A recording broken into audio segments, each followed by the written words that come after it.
नमस्कार सर. हा नमस्कार. पुढील 7 दिवसाचा महाराष्ट्राचा हवामान अंदाज काय असेल?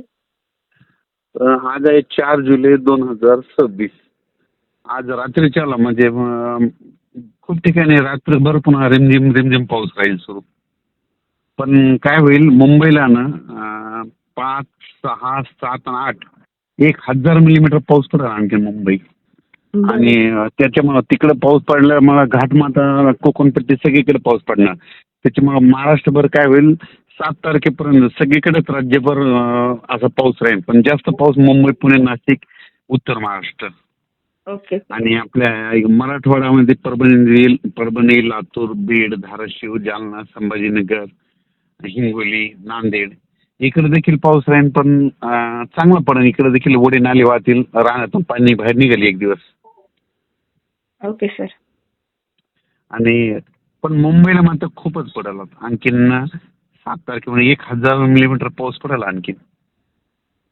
कोणत्या जिल्ह्यात जोरदार पावसाची शक्यता आहे? आता सध्या नाशिककडे एक आता आहे 5 तारखेपासून. नाशिक, नंदुरबार, धुळे तिकडे खूप राहील. आणखी अहिल्यानगर राहील, संभाजीनगर राहील. Okay sir. हो. आणि इकडं अमरावती आज रात्री इकडं वर्धा, नागपूर, चंद्रपूरकडे पण आज खूप पाऊस पडेल.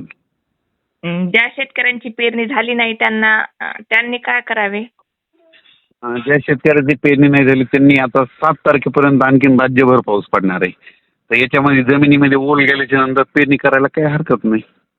अतिवृष्टी, गारपिटीची शक्यता आहे का?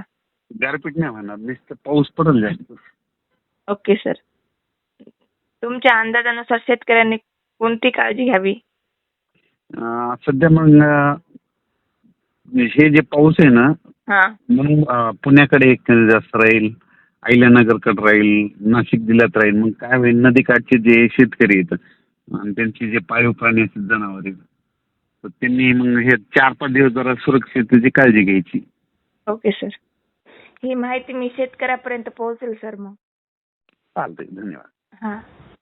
धन्यवाद.